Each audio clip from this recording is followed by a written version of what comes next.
হ্যাঁ হ্যাঁ বুঝতে পেরেছি। পেশেন্ট কি একদম উঠতে পারে না? মানে বেড প্যান দিতে হয়? নিজে নিজে বাথরুমে যেতে পারে না? ও আসল সেই অনুযায়ী তো আয়াদের আলাদা রেট হয়। হ্যাঁ হ্যাঁ, সব আয়ারা তো সব কাজ করতে পারে না না। হ্যাঁ, এইসব পেশেন্টের জন্য স্পেশাল আয়া দরকার। হ্যাঁ হ্যাঁ আচ্ছা। হাবলু দেখ তো কে এলো, বলে দিবি অফিস বন্ধ হচ্ছে, কালকে আসতে। ঠিক আছে। আচ্ছা আপনি রাখছি। হ্যাঁ আচ্ছা। মাসি পুলিশ গো। সে কি রে, পুলিশ কেন? এ কি আপনারা এখানে? এখান থেকে যে যে আয়াকে পাঠানো হয় তাদের সব ডিটেল আপনারা আপনাদের কাছে রাখেন? হ্যাঁ, তাদের বাড়ির ঠিকানা, ফোন নাম্বার সবই আছে। যাদের কাজে রাখেন তারা চোর না ছ্যাচোর সে খবর নেন আপনারা? মানে তার সেটা আমরা কি করে জানবো? মানে মেয়েগুলো তো সব নিজেদের ইচ্ছাতেই এখানে কাজ করতে আসে, আর তাছাড়া ওদের যাবতীয় আইডি কার্ড দেখে নিই আমরা, আর তাছাড়া ওরা কি কি কাজ করতে পারে সেটা আমরা দেখে নিই। তা বলে আর কিছু তো কোনো দাগি আসামি যদি আপনাদের এখানে কাজ করতে আসে, কিছু না জেনে শুনে আপনারা তাকে কাজে নিয়ে নেবেন, তাই তো? মানে এরকম তো কোনোদিন হয়নি। তাছাড়া এরকম ধরনের কথা আপনারা এখানে এসে বলছেন কেন? কিছু কি হয়েছে? সুধা দাস আপনাদের এই সেন্টারে কাজ করে তো? সুধা? ও মাসি, ওই যে ওই বলরাম বাটির মেয়েটা গো, যে বাচ্চাদের খুব ভালো সামলায়। ও হ্যাঁ হ্যাঁ হ্যাঁ, ও তো এখানেই তো, বিশ্বেশ্বরতলার বাড়িতে একটা কাজ করে।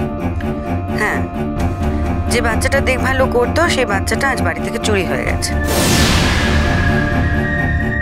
উমা, এইসব কি বলছেন আপনারা? ঠিকই বলছি। আর ওই বাড়িতে আপনার সেন্টার থেকে আরো একজন মহিলা কাজ করেন। হ্যাঁ হ্যাঁ, পারুল। ও এখানের অনেক দিনের পুরনো। ওরা ওরা তো খুব ভালো কাজ করে, ওরা খুব ভালো মেয়ে। ভালো কি খারাপ সেটা আমরা বিচার করব। পারুল রায় আর সুধা দাসের সমস্ত ডিটেলস আমাদের দিন এক্ষুনি। হ্যাঁ হ্যাঁ হাবলু, কাগজপত্র ফাইলটা নিয়ে আয় তো। হ্যাঁ যাচ্ছি।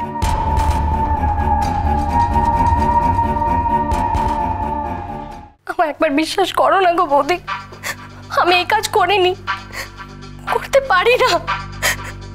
বুলবুলিকে তো আমি নিজের প্রাণের চেয়ে বেশি ভালোবাসি, তুমি তো জানো বৌদি। তুই যদি কিচ্ছু না করে থাকিস, কোথায় গেল আমার মেয়েটা? বল, বাড়ি থেকে কোথায় গেল আমার মেয়েটা? জানি না গো বৌদি, সত্যি বলছি আমি জানি না। আমি তোকে বারবার বলছি তুই বল আমার মেয়েটা কোথায়। আমি কিন্তু বারবার তোকে জিজ্ঞেস করছি, আমি কিন্তু তোকে জিজ্ঞেস করে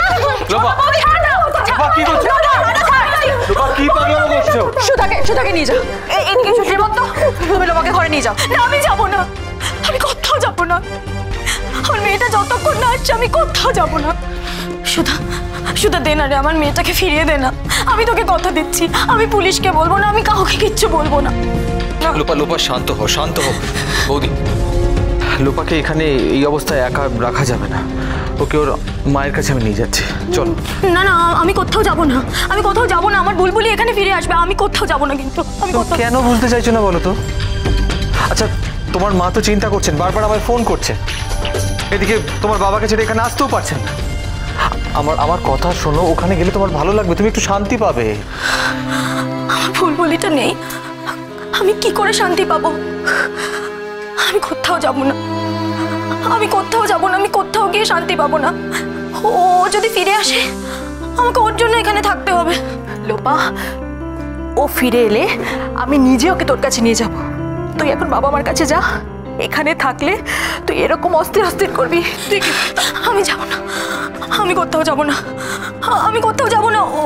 ও যদি ফিরে আসে ও তো আমাকে দেখতে পাবে না, আমি কোথাও যাব না। লোপা, আমার কথা শোনো, চলো। আচ্ছা ঠিক আছে, আমি যাব, আমি ওখানে থাকবো তোমার সাথে, এবার তো চলো। আমি যাব না, আমি কোথাও যাব না। তোমরা আমার বুলবুলিকে আমার কাছে এনে দাও, আমি কোথাও যাব না। তোমরা শুধু আমার বুলবুলিকে আমার কাছে এনে দাও। তুমি কেন বুঝতে চাইছো না বলো তো? এখানে এভাবে সবাই মিলে অপেক্ষা করলে কি বুলবুলি ফিরে আসবে? লোপা, পুলিশ বুলবুলিকে খুঁজছে, আর আমাদেরকেও আমাদের কাজটা করতে হবে। আমরা বুলবুলিকে খুঁজে পাবোই, ঠিক পাবো।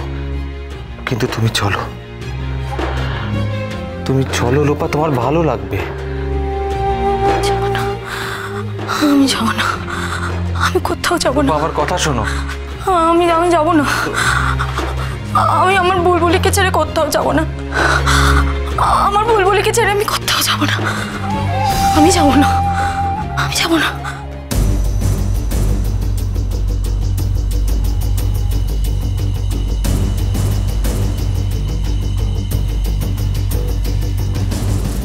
শুধু একজনেরই আইডেন্টিটির ডিটেলস নেওয়া হলো না, সেটা ওই পাশের বাড়ির আয়া বিনীতার। এখানে ডকুমেন্টগুলো তো সব ঠিকই আছে, আইডি কার্ডও ঠিক আছে। ঠিক তো আছে, কিন্তু আজকালকার দিনে জাল আইডি বের করা খুব একটা কঠিন কাজ না, আপনি তো জানেন অফিসার। এখন এইগুলো যে জাল নয় সেটা আমাদের জানতে হবে। তাহলে কি আপনি সন্দেহ করছেন এরা কেউ ফলস আইডেন্টিটি নিয়ে কাজে ঢুকেছিল? সেটা আমি এক্ষুনি শিওর হয়ে বলতে পারছি না, তবে গন্ডগোল তো একটা ডেফিনেটলি আছে। সুধা বুলবুলিকে লোপাদের ঘরে কটে শুইয়ে চলে গেল রান্নাঘরে। সেই সময় বাড়িতে ছিল পারুল আর ছায়া, আর তার একটু আগে বাড়ির থেকে বেরিয়ে গেছে পাশের বাড়ির আয়া বিনীতা। মাঝখানে বাইরে থেকে কেউ এসেছিল কিনা সেটা আমরা সঠিকভাবে জানি না, আবার সদর দরজা খোলা ছিল না বন্ধ সেটাও আমরা জানি না। অথচ বাইরে থেকে কেউ আসবে আর বাড়ির লোক টের পাবে না, এটা হতে পারে না। এও হতে পারে যে টের পেয়েও এরা বলছে টের পায়নি, নাকি এই চারজনের মধ্যে থেকেই একজন কেউ নিজের হাতে কিংবা বাইরের কারোর সাহায্য নিয়ে বুলবুলিকে চুরি করেছে। আর যেই কাজটা করেছে তার আইডেন্টিটি জাল হওয়ার সম্ভাবনাই বেশি। আমাদের তাকেই খুঁজতে হবে।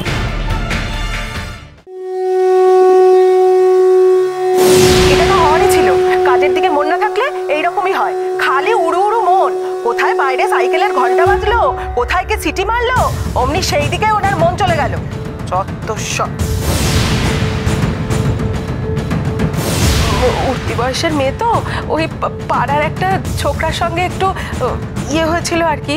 তো সেই ছেলেটা সারাদিন বাড়ির চারদিকে ঘুরপাক খায়, ওই সাইকেলের বেল বাজায়, শীষ দেয়। আমি বাজে তোলা দিব্যি কেটে বলছি, আমি ওকে কাজ ছাড়া করি না কখনো। পারুল মিথ্যে করে মানে ছাড়। আমি ওই সাইকেলওয়ালা ছেলেটা বোধহয় টিয়া ম্যাডামের জন্য আসতো। কে কে মিথ্যে বলছে? কোনজন? প্রত্যেকে আলাদা আলাদা কথা বলছে, সবার কথা তো সত্যি হতে পারে না। কেউ একজন তো নিজের দোষ ঢাকার জন্য মিথ্যে বলছেই, কিন্তু কে?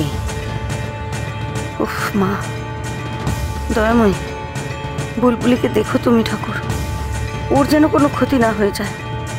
ওর তো কোনো দোষ নেই বলো, ও তাহলে। মা কি গো, তুমি রাতে কিছু খেলে না? তোমার তো ওষুধ চলছে, না খেলে ওষুধ খাবে কি করে? গুনগুন, গুনগুন আমি পারবো তো রে? ওই ছোট্ট বাচ্চাটাকে কোনো ক্ষতির হাত থেকে বাঁচাতে আমি পারবো? পারবো ওকে ওর মার কাছে ফিরিয়ে দিতে? ঠিক পারবে মা, তুমি ঠিক পারবে। আর যারা এই এত বড় অন্যায় কাজটা করছে তাদের ঠিক তুমি শাস্তি দেবে। দেখো ওরা এই অন্যায়টা করে একদম পার পাবে না। আমার খুব ভয় করছে রে গুনগুন, খুব ভয় করছে। বুলবুলি ওইটুকু 7 মাসের একটা মেয়ে, ওর সঙ্গে কিছু একটা হলে ও তো চিৎকার করে কাউকে বলতে পারবে না, নিজেকে বাঁচাতে পারবে না কেউ যদি ওর সঙ্গে কোনো অন্যায় করে। কি হবে রে গুনগুন? ওর ওর কোনো ক্ষতি হবে না তো? না মা, তুমি এরকম ভেবো না, বুলবুলির কিচ্ছু হবে না, আর তুমি ওকে ঠিক বাঁচিয়ে দেবে, আমি জানি। আমি জানি না রে, আমি জানি না কি আমি করতে পারবো। ওর মা বাবা খুব ভেঙে পড়েছে রে, আমি তো ওদের সামনে আমার নিজের মনের ভয়টা প্রকাশ করতে পারি না বল, কিন্তু ভেতরে ভেতরে এই সাংঘাতিক ভয়টা আমাকে করে খাচ্ছে। মা তুমি শক্ত হও মা, তুমি দুর্বল হয়ে পড়লে কি করে হবে বলো তো? একদম স্টেডি থাকো। নাও তো, আমি তোমাকে খাইয়ে দিচ্ছি, খেলে দেখবে পেটও ভরবে আর মনেও জোর পাবে। আরে তুই খেয়েছিস? অনেকক্ষণ। এখন মোবাইল না, আগে খাওয়া তারপর মোবাইল। নাও তো, মুখটা খোলো। বাবা তুই দেখছিস তোর ঠাম্মার মতো হয়ে গেছিস। কি করবো বলো, তোমায় সামলানোর জন্য ঠাম্মা আমাকেও ট্রেনিং দিয়ে দিয়েছে। শোনো, বলছি আজ এখনো কোনো সাইকেলের বেলের আওয়াজ পেয়েছো? না, আমি এখনো অবধি আজকে কোনো সাইকেলের বেলের আওয়াজ পাইনি। পেলে আমাকে অবশ্যই জানাবে কিন্তু। হ্যাঁ জানাবো, কিন্তু একটা কথা বলুন তো, যদি বুলবুলির হারিয়ে যাওয়ার সঙ্গে ওই সাইকেলের বেলের কোনো লিঙ্ক থেকে থাকে, তাহলে তো আজকে আর বেলটা বাজার কথা না, তাই না?